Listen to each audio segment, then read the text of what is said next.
Hello friends, good morning, नमस्कार। आप सभी का रोजगार विद पूनम चैनल पे स्वागत है। मेरे प्यारे बच्चों, हमने इंडिया जीके पढ़नी शुरू कर रखी है। आप सभी को पता है आज अपनी है भाई क्लास 16, ठीक है। और मुगल वंश पढ़ना शुरू कर रखा है, जिसमें हमने बाबर पढ़ लिया है। फिर हमने डियर स्टूडेंट्स बाबर के बाद हुमायूं है, जहांगीर है, अकबर है, शाहजहां के बारे में बहुत सारी बातों के बारे में हम डिस्कशन कर चुके हैं। इसी का आज हमारा फोर्थ पार्ट है भाई। चलो पढ़ना शुरू करते हैं और अच्छे से अपनी तैयारी करते रहना डियर स्टूडेंट। आपका ग्रुप डी का नोटिफिकेशन कभी भी अब 1-2 दिन के अंदर आने वाला है। अलर्ट रहना आप, ठीक है। अलर्ट का मतलब ये नहीं है कि आप चौकन्ना होके बैठ जाओगे, नहीं। इसका मतलब है थोड़ा सा सभी पहले तो सभी मेरे प्यारे बच्चों को हैप्पी होली भाई, ठीक है। ढेरों सारी शुभकामनाएं। भगवान करे अगले साल जो होली हो आप लोगों की, है ना, वो रोजगार के साथ कलरफुल हो, है ना। यही दुआएं एक टीचर क्या विश कर सकता है बच्चों के लिए कि मेरे जितने प्यारे बच्चे पढ़ रहे हैं वो सभी कामयाब हो, ठीक है। बाकी होगे, आप चिंता मत करो, आराम से बस पढ़ते रहना, जरूर सफल होगे, ठीक है। तो भाई ढेरों सारी शुभकामनाएं आपको होली की। खूब कलरफुल आपकी होली होनी चाहिए, ठीक है। बस इसमें से थोड़ा सा टाइम निकाल के सुबह थोड़ा सा और थोड़ा सा रात को पढ़ भी लेना। जो बीच का टाइम पीरियड है उसमें आप एंजॉय भी कर लेना, ठीक है, क्योंकि दोनों चीजें साथ की साथ चलनी जरूरी है। ज्यादा सीरियस भी नहीं होना है पढ़ाई को लेके, क्योंकि सीरियस लोग तो हॉस्पिटल में मिलते हैं, ठीक है भाई। थोड़ा थोड़ा पढ़ते भी रहना और थोड़ा बहुत इंजॉय भी कर लेना। दोनों चीजों को पैरेलल लेके चलना है साथ में। आओ पढ़ना शुरू करते हैं भाई। हाँ, कल मैंने आप लोगों से क्वेश्चन किया था, उपनिषद की संख्या आप कमेंट बॉक्स में डाल देना, वो आप लोगों को बता देती हूँ डियर स्टूडेंट। कितने हैं आपने उपनिषद? उपनिषद की संख्या है मेरे प्यारे बच्चों 108। कितनी है? उपनिषद की संख्या है 108। बहुत बच्चों ने इस क्वेश्चन का जवाब भी दिया था, बहुत बहुत बच्चों के कमेंट्स आए भी थे। चलो भाई, बहुत अच्छी बात है, सही दिशा में बढ़ रही हूँ। ऐसे ही धीरे धीरे पढ़ते रहना, ठीक है। चलो अब दारा शिकोह ने किस शीर्षक के अंतर्गत उपनिषदों का फारसी में अनुवाद किया था? ध्यान से इन क्वेश्चन को पढ़ लेना। ये क्वेश्चन वो है जो हमने शाहजहां पढ़ना शुरू किया था, उससे पहले जहांगीर पढ़ा था, उसी के आगे का पार्ट है, ठीक है। आज कल तक हमारा ये मुगल समाप्त हो जाएगा भाई, आज ही अपना ये मुगल पार्ट समाप्त हो जाएगा। तो ध्यान रखना है, शिर ए अकबर, किसका? शिर ए अकबर। आपको सारी की सारी, किसका फारसी में अनुवाद किसने किया, तुजु के बाबरी किसने लिखी, हुमायूं नामा किसने लिखी, अकबर के बारे में अकबरनामा किसने, सारी बातों के बारे में चर्चा कर चुकी हूँ। सारी बातें आपको याद होनी चाहिए भाई, पिछली कहीं गड़बड़ कर दो, ध्यान रखना, ठीक है। और अब जो नेक्स्ट क्लास आएगी वो मैं साइंस की क्लास लेके आऊंगी, ठीक है। साइंस भी वन लाइनर की फॉर्म में कराऊंगी। बच्चों को लगता है कि मैम क्वेश्चन की फॉर्म में करा देना, लेकिन डियर स्टूडेंट मैं आपके भले के लिए, फायदे के लिए कर रही हूँ। वन लाइनर कराऊंगी, ऑप्शन बोलूंगी, इसमें टाइम वेस्ट होगा। अभी टारगेट अपना सारा कंटेंट पूरा करने का है। सारा क्या क्या आपका एग्जाम ओरिएंटेड कंटेंट होना चाहिए, क्या आपका सिलेबस होना चाहिए, उस पर काम चल रहा है ये अपना, ठीक है। आओ नेक्स्ट, जजिया किसके शासनकाल में पुनः लगाया गया था? आपको ध्यान है, सबसे पहले जजिया लगाना किसने किया था? फिरोज शाह तुगलक ने। फिर आपको ध्यान हो तो जजिया को समाप्त कर दिया था अकबर ने, याद है। और फिर से ये जजिया, पुनः जजिया, इसका मतलब लगाया था, समाप्त कर दिया था, अब फिर से दोबारा लगाया गया। और आपको ध्यान रखना है, पुनः जजिया किसने लगाया था मेरे प्यारे बच्चों? औरंगजेब ने। ये आपको मैंने बताया हुआ भी है। औरंगजेब एक कट्टर मुसलमान रहा है, इस बात को आपको ध्यान रखना है। वो अलग बात है, बहुत ही स्वाभिमानी था। जितना पैसा टैक्स से औरंगजेब के पास आता था, अपनी प्रजा का पैसा इसने कभी यूज नहीं किया। जितना खर्चा किया अपना खुद का खर्चा निकाला। वो टोपी टोपी सी के अपने खर्चे निकाले हैं, ये ध्यान रखना है भाई, ठीक है। किस मुगल बादशाह को जिंदा पीर कहते हैं? है ना, जैसे हमें भूतों से डर लगता है भाई, इनका पीर होता है, वो जिंदा पीर अपने आप में ये थे भाई, सच में इन्हीं को मिली है। और बहुत कट्टर रहे हैं औरंगजेब। औरंगजेब के शासनकाल में, जैसे हमने पढ़ा था ना, जहांगीर के समय में परमिशन लेने आया था एक अंग्रेज, और उसको फैक्ट्री लगाने की परमिशन दे भी दी थी जहांगीर ने। लेकिन इसके शासनकाल में किसी की इतनी हिम्मत नहीं थी कि ज्यादा कुछ बोल जाए। बस वो एक अलग बात है। दक्षिण के साइड शिवाजी जो अपने रहे हैं, बड़े ही महत्वपूर्ण हस्ती, उन्होंने इनके शासनकाल में थोड़ा सा किया था, ठीक है। किया तो क्या था, अत्याचार ये करते थे तो उन्होंने बर्दाश्त नहीं किए थे। अदरवाइज इनके आगे अंग्रेजों की किसी की हिम्मत नहीं हुई कि वो ज्यादा कुछ करे, ठीक है भाई। तो ये ध्यान रखनी है। तो जिंदा पीर किसे कहा जाता है? ध्यान रखना, जिंदा पीर कहा जाता है डियर स्टूडेंट औरंगजेब को। किसको भाई? औरंगजेब को। चलो नेक्स्ट क्वेश्चन पे। औरंगजेब द्वारा चलाई गई जिहाद, जिहाद का अर्थ है, आपको ध्यान है जब बाबर ने 21 अप्रैल 1526 को पानीपत का प्रथम युद्ध विजयी करके बाबर ने मुगल वंश की स्थापना की थी, उसने जिहाद का नारा, जिहाद शब्द उसने ही तो सबसे पहले यूज किया था ना, तोपों का प्रयोग, जिहाद शब्द, जिहाद का नारा, इसीलिए तो सारे मुस्लिम इकट्ठे हो गए, क्योंकि अदरवाइज ऐसा थोड़े था कि बाहर से अकेला बाबर आए और अपने इब्राहिम लोदी को मार के और शासन बना ले। क्यों, कितना लगभग जब हमारा देश आजाद हुआ तब भी 40 करोड़ पॉपुलेशन थी, तो उससे थोड़े साल पहले और लगा लो आप, 200-300 साल पहले, और कम से कम 10-20 करोड़ तो जनसंख्या रही होगी ना यहाँ की। उस टाइम तो पाकिस्तान भी शामिल था, अफगानिस्तान, सब कुछ ही तो शामिल था ना। तो आप समझ पा रहे हो, जनसंख्या खूब थी और मुगल आक्रमण करके अपने यहाँ पे वंश की स्थापना कर रहे हैं। तो कुल मिला के इन्होंने यही फॉर्मूला अपनाया था, जिहाद शब्द, क्योंकि जिहाद इस्लामिक धर्म के लिए एक विशेष इनके धर्म को प्रदर्शित कर रहा है, इसीलिए तो इन्होंने तो जिहाद, तो ध्यान रखना है औरंगजेब द्वारा चलाए गए जिहाद का अर्थ है वही दारुल इस्लामी, क्या है, इस्लाम धर्म को प्रदर्शित करता है इनका जिहाद। आगे आ जाओ। दिल्ली के लाल किले में मोती मस्जिद, ये वेरी वेरी इंपॉर्टेंट है। दिल्ली का लाल किला किसने बनवाया था? दिल्ली का लाल किला बनवाया था शाहजहां ने। लेकिन मेरे प्यारे बच्चों, आपको एक और बात ये ध्यान रखनी है, दिल्ली में लाल किला और लाल किले के अंदर मोती मस्जिद है। लाल किले के अंदर क्या है? मोती मस्जिद है। लाल किला बनवाया शाहजहां ने, लेकिन उसके अंदर की मोती मस्जिद बनवाई थी औरंगजेब ने। ये बात भी आपको ध्यान रखनी है, ठीक है। किसने बनवाई थी? औरंगजेब ने। अब आओ, ये बहुत धर्मत का युद्ध आता है पेपर में। औरंगजेब ने जोधपुर के शासक जसवंत सिंह को 1658 ईस्वी में धर्मत का युद्ध, पहले तो आपको ध्यान रखना है ये धर्मत का युद्ध किसके शासनकाल में हुआ था, किसके साथ हुआ था और कब हुआ था? 1658 में हुआ था और जसवंत और औरंगजेब का ये युद्ध था, ये बात आपको ध्यान रखनी है, ठीक है। जसवंत सिंह को धर्मत के युद्ध में पराजित किया था। धर्मत किस राज्य में स्थित है? धर्मत है भाई मध्य प्रदेश की। जसवंत सिंह ये जो थे ना राजा, ये अपनी टेरिटरी पे औरंगजेब ने, पूरा भारत है, सबसे बड़ी टेरिटरी औरंगजेब की रही है। पाकिस्तान, अफगानिस्तान, इराक इतना ज्यादा एरिया इसके अंडर था, किसके? औरंगजेब के। सबसे ज्यादा एरिया इसी के अंडर में था, औरंगजेब के, ठीक है। तो ये जो मध्य प्रदेश वाला इलाका है, यहाँ के राजा रहे जसवंत सिंह। इन्होंने क्या किया कि ये वाला इलाका मेरा ही है, मैं क्यों किसी की गुलामी करूं। इसकी वजह से ये युद्ध हुआ और धर्मत का युद्ध था, क्योंकि धर्मत जगह पे था और धर्मत जगह है मध्य प्रदेश की। आपको ध्यान रखना है, ये हुआ कब? 1658 में। और हुआ किसके बीच? जसवंत सिंह और औरंगजेब के बीच, जिसमें से औरंगजेब विजयी रहे थे। देखो, विजयी तो रहना ही था अपने आप में, क्योंकि जसवंत एक छोटे से राजा अपनी टेरिटरी के। चलो नेक्स्ट पे। धर्मत का युद्ध निम्न में से किनके बीच लड़ा गया था? जसवंत सिंह और जसवंत इनके दारा शिकोह मेन, जैसे हम अकबर के नहीं पढ़ते, अकबर के संरक्षक कौन था? बैरम खान। ऐसे ही दारा शिकोह का जसवंत सिंह, सेम बात है, ठीक है।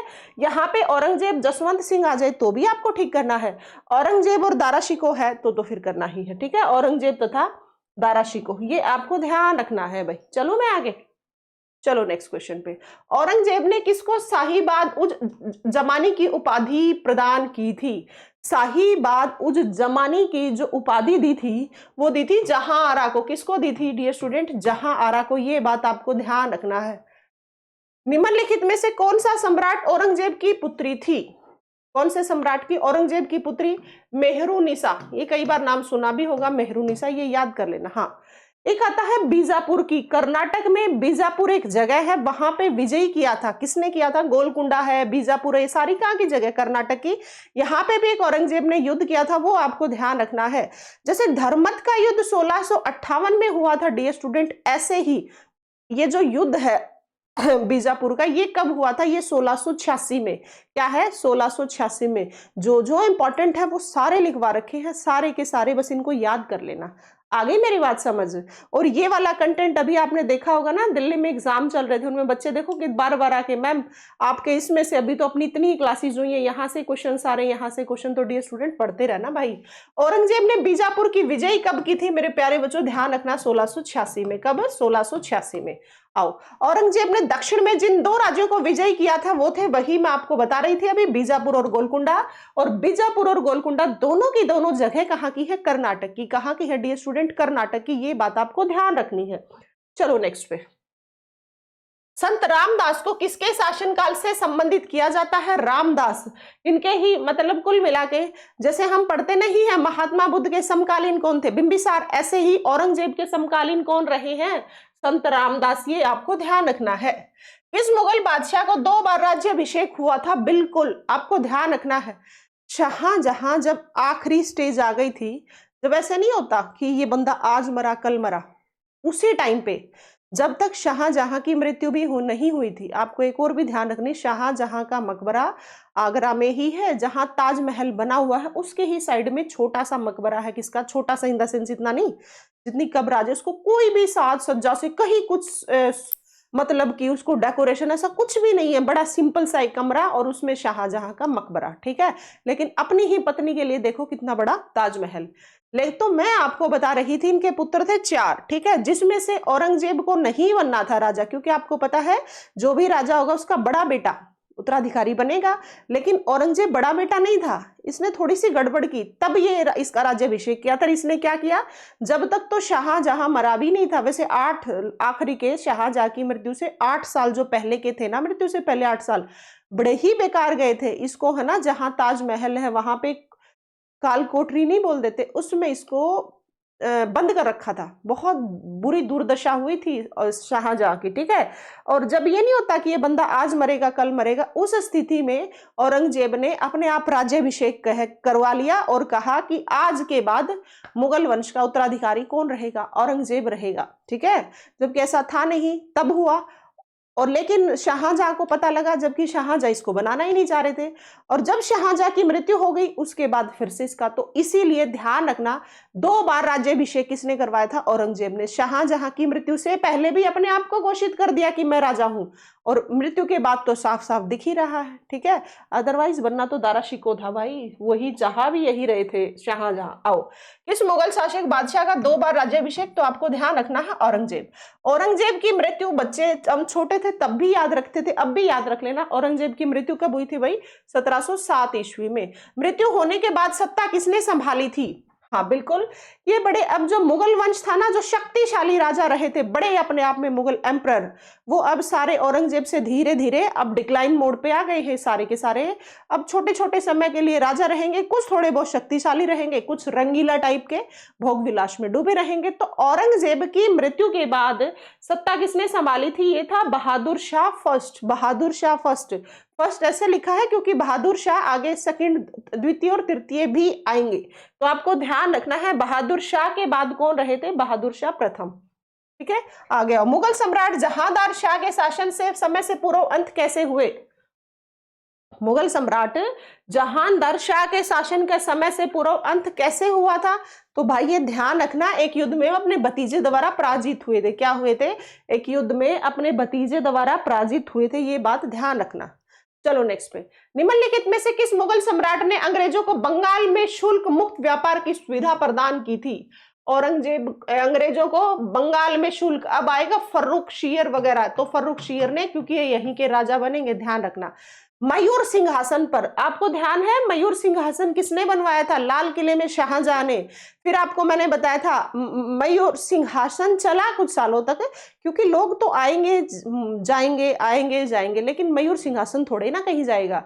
और आपको मैंने ये भी बताया था करनाल का एक युद्ध हुआ था 1739 में, करनाल का युद्ध, जिसमें नादिर शाह और मोहम्मद शाह रंगीला के बीच युद्ध हुआ था, और जिसमें नादिर शाह विजयी रहे थे। उसके बाद ये जो अपना मयूर सिंहासन है और कोहिनूर हीरा है, इन दोनों को उठा के अपने देश ले गया था, और जो कि आज महारानी विक्टोरिया, वहां कहते हैं इंग्लैंड के म्यूजियम में भी कई बार कहते हैं, कई बार कहते हैं महारानी विक्टोरिया के सिंहासन में ये जड़ा हुआ है। तो देख लो 1739 तक अपने देश में, फिर ये चला गया इंग्लैंड में, ठीक है।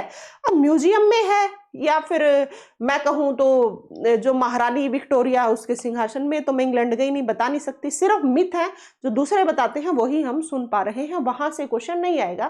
बस हमें ये पता है आज जो तेलंगाना की खदानों से कोहिनूर हीरा निकाला था वो अब कहाँ है? वो अब है इंग्लैंड के पास, अंग्रेजों के पास, ठीक है। आज मयूर सिंहासन पर बैठने वाला अंतिम मुगल सम्राट कौन था?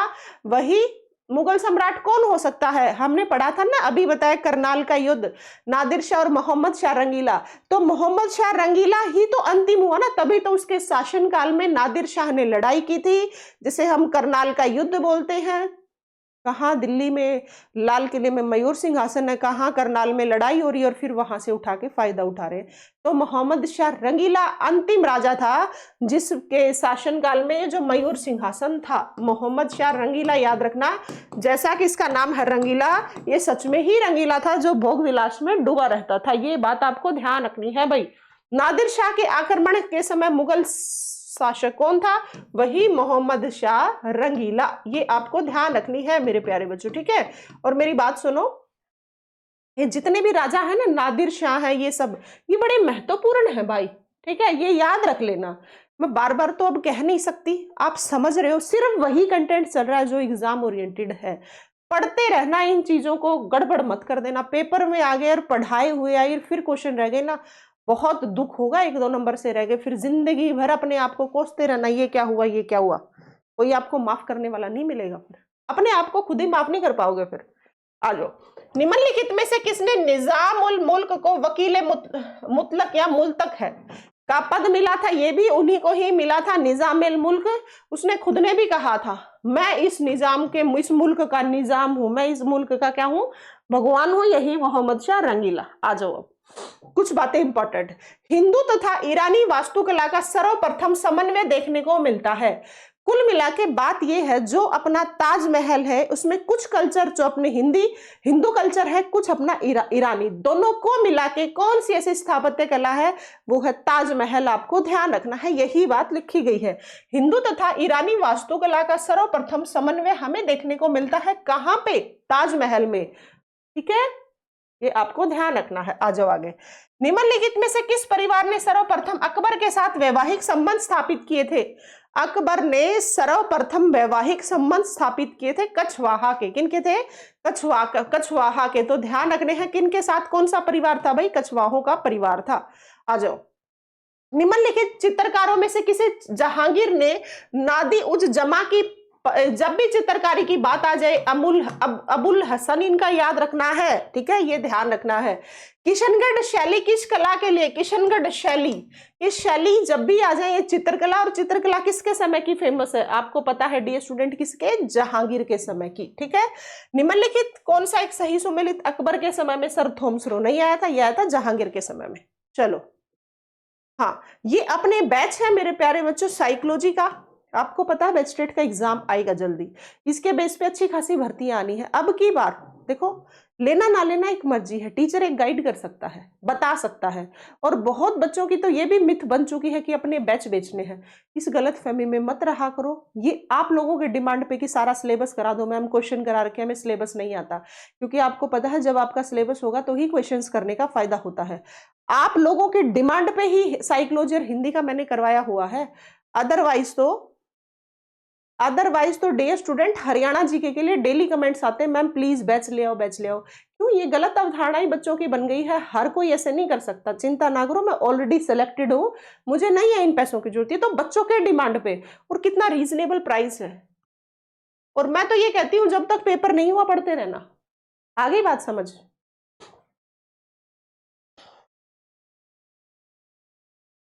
तो ये बात आपको ध्यान रखनी है। अपना साइकोलॉजी का अभी स्पेशल ऑफर चल रहा है, आप ले सकते हो। धुरीना ऐप पे भी है कंप्लीट कॉमन बैच, एस्टेट का कॉमन बैच है धुरीना ऐप पे डियर स्टूडेंट। और स्पेशल खाली साइकोलॉजी का बैच है रोजगार विद पूनम अपनी ऐप है। हिंदी का भी बैच है मेरे प्यारे बच्चों, ये 299 में नहीं है, ये ऑफर चल रहा है, 199 में है, ठीक है। इससे बताओ आप क्या ही लोगे? कुछ तो जीएसटी लग जाता है, कुछ ऐप वाले ले लेते हैं। आपको क्या लगता है इसमें क्या ही बचेगा मेरे? तो बचाने से, रखने से क्या ही, मुझे इन बातों से मेरा कोई कनेक्शन नहीं है।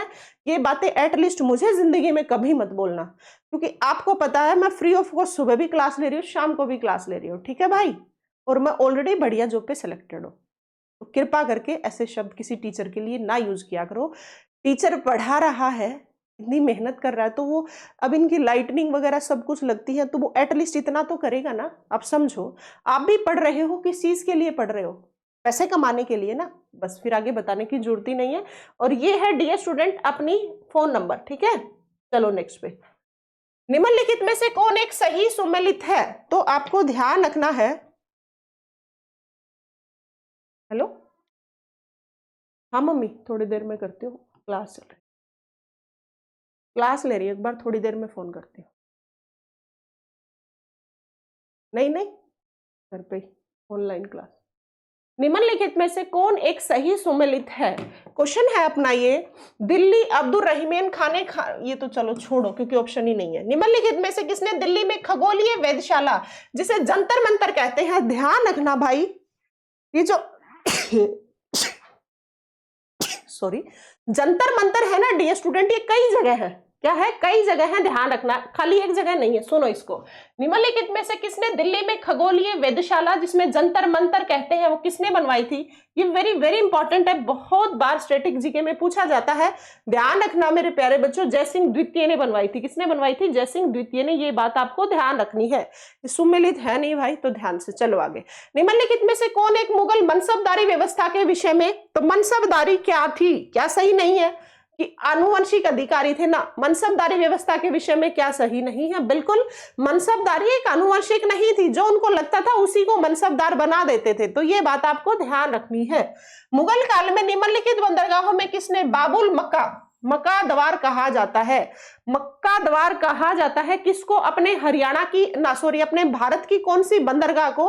तो आपको ध्यान रखना है डियर स्टूडेंट, वो है सूरत की। कहा कि मेरे प्यारे बच्चों, सूरत की, ये ध्यान रखना है। चलो नेक्स्ट पे, मुगल सम्राट जहांगीर ने निम्न में से किसे इंग्लिश खान की उपाधि दी थी? विलियम हॉकिंस को। और आपको बताया था ना, सबसे पहले जहांगीर के समय में ही विलियम हॉकिंस आया था। किसके समय में ही? जहांगीर के समय में ही विलियम हॉकिंस आया था, ये बात आपको ध्यान रखनी है। चलो नेक्स्ट पे, मुगल प्रशासन ने मदद ए माश इंकित किया है। मदद ए माश क्या थी? विद्वानों को दी जाने वाली राजस्व चीजें मुफ्त में दे देना, ठीक है। तो मदद ए माश, नाम ही बता रहे हैं ना मदद, तो मदद कैसी हो सकती है? ये हो सकती है विद्वानों को दी जाने वाली राजस्व मुफ्त अनुदत्त भूमि, ठीक है। मदद ए माश का सीधा सा मतलब है इन राजाओं को जो भी इनकी मदद करता उनको फ्री में कुछ क्या दे देते थे? भूमि दे देते थे। हाँ ये देखो, एतमाद उद दौला का मकबरा आगरा में किसने बनवाया था? ये इंपॉर्टेंट है, आपको ध्यान है जहांगीर का मकबरा कहां बनवाया था? काबुल में। अब वही बदल के किसने बनवा दिया? एतमाद उद दौला का। ये कहां किसने बनवाया था? ये ध्यान रखना, आगरा में एतमाद उद दौला का मकबरा, ये नूरजहां ने। किसने भाई? नूरजहां ने। ये मां थी किसकी? नूरजहां की, ठीक है। ये आपको ध्यान रखनी है। और आपको ये भी ध्यान रखना, ये बड़ा अच्छे इत्र बनाने की कला इन्हीं से आई है। ये इत्र बनाने की कला है ना, ये यहां से ही आई है, ये आपको ध्यान रखना है। गोविंद महल जो हिंदू वास्तुकला का प्रतिम उदाहरण है, ये स्थित है, ये है दतिया में। कहां पे भाई? दतिया। दतिया नहीं है, दंतिया है ये, ठीक है। जैन साधु जो अकबर के दरबार में कुछ वर्ष रहा, जिसे जगदुरु की उपाधि से सम्मानित किया था, हरि विजय थे भाई ये एक। और ये कौन थे? ये मेरे प्यारे बच्चों एक जैन साधु थे। कौन थे? जैन साधु हरि विजय, बहुत इंपॉर्टेंट है ये जैन साधु हरि विजय, ये आपको ध्यान रखना है। चलो नेक्स्ट पे, हल्दी घाटी का युद्ध 1576 महाराणा प्रताप और अकबर के बीच, ठीक है। तो वही बात है, हल्दी घाटी के युद्ध में महाराणा प्रताप की सेना के सेनापति कौन थे? तो हकीम खान महाराणा प्रताप की सेना के सेनापति थे, ये ध्यान रखना है। जजिया किसके शासन में पुनः लगाया गया था? आपको मैंने बता दिया मेरे प्यारे बच्चों, औरंगजेब। किसके शासनकाल में? औरंगजेब। और किसको जिंदा पीर कहा जाता है? क्वेश्चन रिपीट हो गए, औरंगजेब को जिंदा पीर कहा जाता है। चलाए गए जिहाद का अर्थ है दारुल इस्लामी, ये भी मैंने आपको बता दिया है, ठीक है। ये हम पढ़ चुके हैं भाई, ये पीडीएफ शायद वापस से रिपीट हो गई है। चलो मैं देख लेती हूँ। हाँ बिल्कुल, ये थी मेरे प्यारे बच्चों। हाँ ये वापस इंग्लिश खान किसे कहते हैं, ये सब मैंने पढ़ा दिया है। ये थी मेरे प्यारे बच्चों आज की क्लास। आशा करती हूँ आपको क्लास पसंद आई होगी भाई। क्लास पसंद आए लाइक कर देना, सभी बच्चे अपने चैनल को सब्सक्राइब कर लेना और बेल आइकन को जरूर प्रेस कर लेना, ताकि आने वाली नोटिफिकेशन आप तक पहुंच जाए, कौन सी क्लास किस टाइम पे आ रही है। और सभी मेरे प्यारे बच्चों को हैप्पी होली, दिवाली नहीं, हैप्पी होली। भगवान आपकी ज़िंदगी में ऐसे ही खुशियाँ, ऐसे ही कलरफुल आपकी ज़िंदगी रखे और अगली होली पे आपके पास रोज़गार हो, इसके लिए हम मिलके मेहनत कर रहे हैं और ऐसे ही करते रहेंगे। जब तक हम ऐसे ही लगातार पढ़ते रहेंगे, जब तक मेरे प्यारे बच्चों हमारा सिलेक्शन नहीं हो जाता, ठीक है? आपके साथ मिलके ऐसे ही खड़ी हुई हूँ, ऐसे ही डटी हुई हूँ। जब मेरे को खुद का करियर बनाना था, तब भी मैं ऐसे ही डटी रही थी, मैं कभी नहीं आ रही। बहुत लोग पता नहीं क्या-क्या बोलते रहते थे, लेकिन अपने आप को स्ट्रॉन्ग बना के डटे रहना है, खड़े रहना है, तब कहीं जाके सफलता मिलती है। सफलता का मामला एक ऐसा रास्ता नहीं है सफलता का ना, सफलता का ऐसा रास्ता है, कहीं गिरोगे, कहीं चढ़ोगे, कभी गिरोगे, कभी चढ़ोगे। और इसी उबड़-खाबड़ रास्ते से जाके एक दिन आपको यहाँ मंजिल दिखाई देगी और वो मंजिल ज़रूर मिलेगी इस उबड़-खाबड़ रास्ते से अगर आप चल रहे हो तो। आगे मेरी बात समझ? तो ऐसे ही चलते रहना, ज़रूर सफलता मिलेगी भाई। और ग्रुप डी का पेपर और जितनी भर्तियां बची हुई थी, ग्रुप सी की जो ग्रेजुएशन बेस की हैं, आपने 2-3 दिन पहले सुन लिया था, अपने एचएसएससी के चेयरमैन ने क्या बताया है कि अब अगला नोटिफिकेशन इतने टाइप की भर्तियों का फिर आ रहा है। इसका मतलब देखो कितनी अच्छी बात है, कितना सिस्टम से काम चल रहा है। अपने चेयरमैन बार-बार ये बता रहे हैं, जो भी भर्ती आ रही है उसका अब देखो कितनी किस्तों में, एक इस टाइम, अब इस टाइम पे इस चीज़ के फॉर्म, इस टाइम पे इस चीज़ के, इस टाइम पे इस चीज़ के। आप थोड़ा-सा ध्यान भी रखा करो और मैं डेली जो बताती रहती हूँ, उस पे भी ध्यान रखा करो, कौन-सी भर्ती आ रही है, कौन-सी का क्या फॉर्म है, कब डेट है, कैसे तैयारी करनी है, क्या सिलेबस है। ये भी मैं आप लोगों को टाइम टू टाइम बताती रहती हूँ। इन चीज़ों पे, सभी चीज़ों पे अमल करते रहना। और भाई ग्रुप डी का पेपर आ रहा है, तो अच्छी खासी 15,000 प्लस वैकेंसीज़ आएँगी ग्रुप डी की। ठीक है? इनके लिए तैयारी करते रहना, कहीं बाद में कहो, क्योंकि ग्रुप सी का अगर 1% पेपर नहीं हुआ अच्छा, तो इसका ग्रुप डी से कोई लेना-देना नहीं है। इसका ग्रुप डी से कोई लेना-देना नहीं है। आ रही है मेरी बात समझ? तो ग्रुप डी से कोई लेना-देना नहीं है, तो इसका मतलब जिसने ग्रुप सी में कम नंबर बने या पेपर अच्छा नहीं हुआ, वो सभी ग्रुप डी का एग्ज़ाम दे पाएँगे, ठीक है? तो अच्छे से तैयारी करते रहना।